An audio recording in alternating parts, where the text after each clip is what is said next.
Ladies and gentlemen, thank you for standing by, and welcome to the NASCARcam video teleconference. At this time, all participants are in a listen-only mode. In a few minutes, we will conduct a question-and-answer session. Instructions on procedure will be given at that time. As a reminder, this conference is being recorded. I would now like to turn the conference over to our host, NASCAR's Ashley Jones. Thank you, and good afternoon, everyone, and welcome to today's NASCARcam video teleconference. Our guest today is Travis Pastrana, who will be driving the number 99 Boost Mobile Toyota in the NASCAR Nationwide Series beginning next week at Lucas Oil Raceway in Indianapolis. Travis is using the NASCAR ladder system, having competed 4 times in the NASCAR Can-Am Pro Series prior to making his debut next week in the NASCAR Nationwide Series. Travis's Nationwide Series team has also had several successes at Lucas Oil Raceway with 2 top 5s, 4 top 10s, and 2 poles, including Trevor Bayne's start from the pole position last year. We have several questions today that we're going to take from Twitter, and the first one is from Jonathan Rodriguez with the handle @RacerJonathan. Travis, what are your plans for NASCAR in 2012? Well, for me, we knew 2011 was going to be a difficult year to spend a full time with the NASCAR, with all the Nitro Circus stuff and the X Games and other obligations, but really wanted to get in the car as much as possible so that in 2012 we can make a more complete effort with the Pastrana Waltrip Racing and try to see if we can get a little bit more time in that Toyota. And then you're also preparing next week for your Nationwide Series debut. What have you done to prepare for that, or what are you planning on doing to prepare in the next couple of days or weeks leading into that? It's been absolutely awesome. Just with the team, just really getting to know the team, going into as many tests as possible. Yesterday, we went down to South Carolina and did my second test in the Nationwide car. By the end of the day, felt really comfortable in the car, which I think is a good starting point. We've got a lot more consistent than we had been with lap times and even the Can-Am car. The radial tires seem to be a little bit easier for me to kind of adapt to. Just was a little bit more precise, and definitely looking forward to going up there, doing the best we can and really having a starting point. But get to check out the Lucas Oil Speedway tomorrow. Going to run a late model up there, so that should be some fun and get to see the track. Fantastic. And our last question that we'll have from Twitter comes from @Vinny Suarez, and he talks about what made you change from going to the X Games to running stock cars. It seems like a very different categories for each. Why did you try that? Why did you decide to do that? For me, it's always about a new challenge and just really trying to find the most competition. Was always in motocross racing, and we got close to the top of that sport, and freestyle really caught my interest, and just loved going out there, and I love the camaraderie that all the X Games athletes have, and it's kind of different than the most racing, where you're cheering your biggest rivals on, and that was cool. But after a little bit, had a lot of injuries, and was always driving as much as I possibly could, and really started finding a passion in rally car racing, and was able to do pretty well in rally, and after winning a few championships, was just kind of looking like what's the next big thing that I could do that I think would be a huge challenge. And I started looking. I did a Silver Crown race back about 5 years ago now, with Ira Saunders, and I had no idea how much fun racing ovals really were. And from that point on, I was just like, all right, we got to find a team that we can have a lot of fun with. We got to find some sponsors that are supporting myself, to do the fun, out of the NASCAR stuff and the fun stuff in the cars, and to also be competitive. So we're very fortunate with the Boost Mobile Toyota team to be able to still compete at X Games, at least for this year, and then really make a diehard decision to let's do this, and let's try to be as competitive as we are for the next 2 to 3 years, and hopefully if I can race good at all, we'll continue for a long time after that. Fantastic. And we will now go to our media for questions for today's NASCARcam guest, Travis Pastrana. Thank you. The floor is now open for questions. If you do have a question, please press *1 on your telephone keypad at this time. Questions will be taken in the order they're received. If at any time your question has been answered, you can remove yourself from the queue by pressing 1. If you are using a speakerphone, we ask that while posing your question, you pick up your handset to provide favorable sound quality. Again, ladies and gentlemen, if you do have a question or a comment, please press *1 on your telephone keypad at this time. Please hold while we poll for questions.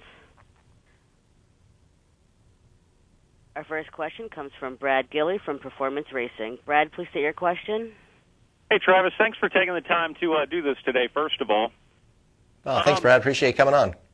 Hey, no problem. Can you, I guess, talk about the difference between, now that you've gotten some stock car racing down, it's one thing to go out and get in the car and test and try and get some good lap times and drive fast and everything. And then it's a whole other thing when you've got, another 42 cars or whatever out there that you're racing against. Can you, I guess, describe maybe the differences between the two and what might have surprised you most, especially now that you've actually, been under race conditions? I think the quote from Michael was probably explained it the best. He said, if you can drive a car, you can probably get in a stock car and drive it fairly quickly. He said, you get out to your first test and you'll feel pretty good. He said, but the problem is the other 41 drivers out there are really, really good at what they do. And we found that even in the K&N series, I've been struggling, and been driving mid pack and really learning a lot though, and it's been awesome just talking to Matt Crafton and talking to the team and really working on trying to figure out how to adjust the car. I mean, you might be good at the beginning of practice, or be good at the end of practice, or be good in your qualifying run, or be good in the race, but it's difficult. You got to keep working with the team to continually make the car better. And as the conditions change, be willing to change your line and change everything up. Just because the line works one lap with a certain tire wear doesn't mean it's going to work 3 laps from that point. And it's been a lot of fun. It's been trying. It's been very, very humbling for sure. And we're definitely at the bottom of the totem pole. And this is going to be another huge step. But really look forward to getting out there and getting to race with these guys and just seeing where we sit. How much are you having to learn as far as, terminology-wise? I mean, you see a lot of veterans out there. They might be talking about adjustments with the crew chief that, let's do this with air pressure or change the wedge and all that. I mean, obviously I got to imagine you're able to tell them that it's loose or tight or whatever, but are you understanding what the car is doing yet? That's a really good question, because like a lot of times, it's been good having Matt as almost like a translator. Even as far as the lingo, I'm like, oh, it's pushing, or it's or whatever. That's another word for tight. And like I have motorcycle lingo, I've got rally car lingo, and now I've got NASCAR lingo. That's completely different. I don't know a lot about what types of adjustments on the cars really do. So when I was coming in like 2 races ago at Richmond, I said, hey guys, I'm really tight in the middle of the corner. And Matt Crafton came over the radio and said, you look like you're pretty loose coming into the corner. I'm like, yeah, I'm loose coming in the corner, but I can deal with that. I'm tight in the middle. And he said, okay, look, we fixed the beginning of the corner first. He said, if you're loose on the entrance, you're probably going to be tight in the middle. So all they did was fix the entrance, and all of a sudden the middle roll speed was great, and the exit was perfect. And it's just funny because a lot of the stuff that I would change, about a certain part of the corner that feels the worst, really is caused by something completely different. So it's a matter of trying to, working with Matt. He's been awesome, and working with the team and really trying to understand why the car's doing what it's doing. So we definitely have a lot to learn, and a lot of the times, I'm still holding my breath, or I'll be in a race situation, we're still trying to translate what I'm feeling to what's actually happening. And, I was listening to Carl Edwards on his in-car, and, he's just going around the track in a battle 3 wide and just talking as calm and cool and collected as possible. So it's something that, just the more confident, the more seat time I get, I think the more comfortable I'll be. I could do that in a rally car now, but I definitely, it's still something new for me in the stock cars. Well, it's a lot of fun watching you figure this out. Good luck next weekend in Indianapolis. Thanks a lot. I'm going to need it. It's going to be fun, though. Thank you. Our next question comes from Dwight Drum from Racetake.com. Dwight, please state your question. Thank you. Travis, obviously you are a lot about pushing it to the edge. Can you describe your lack of fear or your ability to overcome fear? And do you think that you have like kind of a special ability maybe to sense fear in others? No, I mean, nothing too special. I think the greatest thing is, or the greatest help for any action sports athlete is to come in and be able to, people say conquer the fear, not have the fear, but really fear is what makes you stronger. It makes you more alert. It makes you, makes everything else kind of go away, and it allows you to focus. The great part is usually if you come in with confidence, for me, fear is of the unknown. If I'm sitting on the starting line or sitting about to drop in for a trick and I don't know what's going to happen, I'm always nervous. But if you put in the homework, you do the practice, you're aware of the consequences.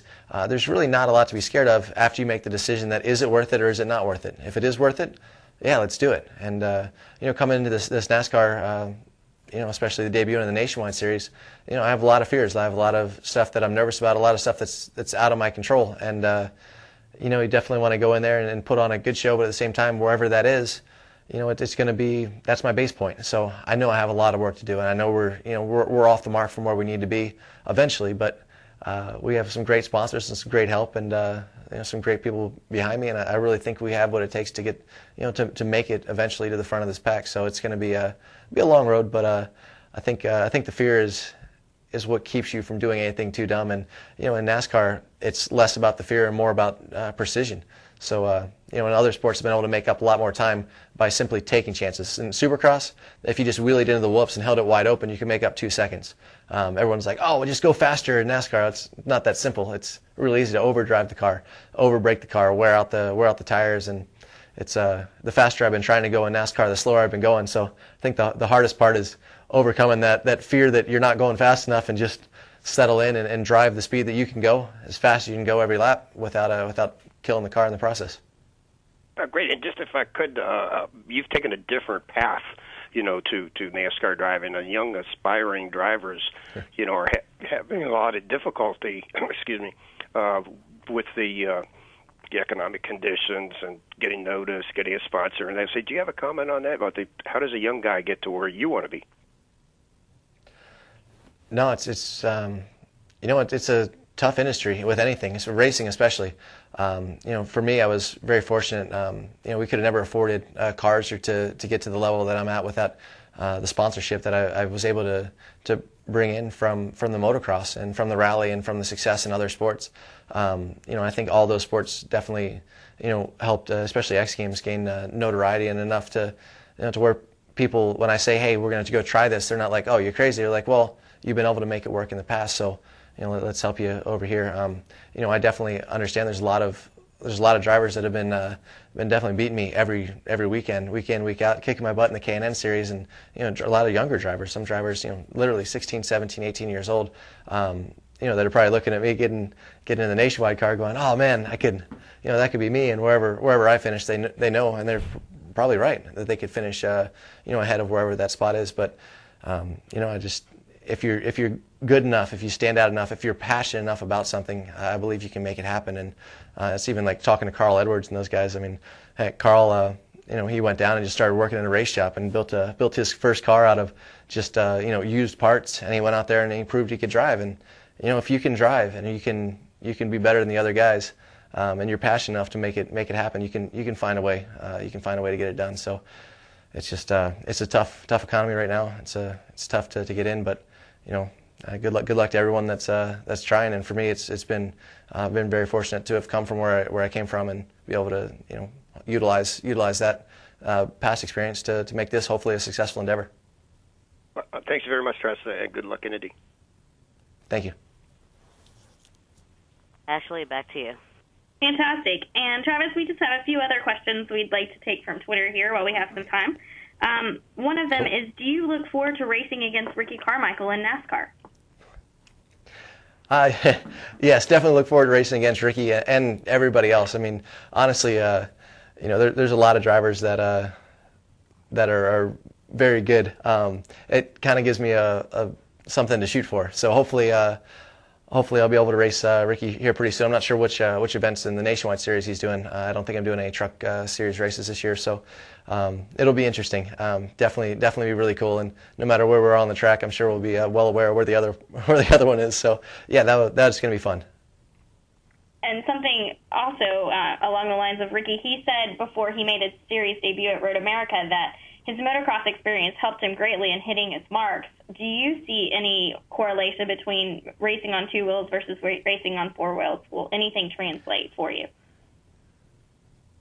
Racing translates all the way across the board, but that doesn't mean because you were good in one, you'll automatically be good at the other. It just means that you found things that worked in one form of racing. With motocross, the balance of the motorcycle is with your body. You have to hit your lines, you have to hit your marks, you have to be spot on, just like you do in NASCAR. But in NASCAR, you have to find the balance through your team, through communication with how they're setting up the car, and also through the steering wheel and the pedals. So I think there are similarities and there are definitely differences. Even rally cars, with the all-wheel drive, you pretty much wherever you're aimed, you hold it wide open, and wherever the front tires are going, that's where you're kind of going to go. I've had to really start to back off because I was kind of almost drifting through most of the corners at first, over braking on the way in and accelerating too soon in the corners and getting the car kind of sideways. It works for a few laps, but unfortunately the tires basically burn off and you don't have a car very many laps into the race. So it's been a lot of stuff that correlates, but a lot of stuff that is probably negative as well. Gotcha. And one last thing, how do you see your move to the Nationwide Series along with drivers like Ricky and Danica Patrick help NASCAR attract new fans? No, I think NASCAR is awesome. It's got the biggest fan base out of any of the other people that are coming in, like Danica and Ricky and myself. But at the same time, I think it's going to help get a different audience because there's not a lot of the action sports audience that was really into to NASCAR, and probably not a lot of NASCAR is really into action sports. Until you start getting some crossover and there's some interest. There's a reason that the kid's going to sit down with his dad and watch watch the NASCAR, and a reason the dad's going to sit down with his kids and watch the action sports. So hopefully it all works. But bottom line is, Carmichael, myself, Danica, we've all got to learn how to drive NASCAR and spend a lot more time in those, and try to get up in the finishes as well as we could. I think I'm definitely the lowest on that totem pole, but as many people as we bring in are going to tune out if we can't figure out how to drive the car and how to be competitive. So we'll do our best. And ladies and gentlemen, if you do have a question or a comment, please press star 1 on your telephone keypad at this time.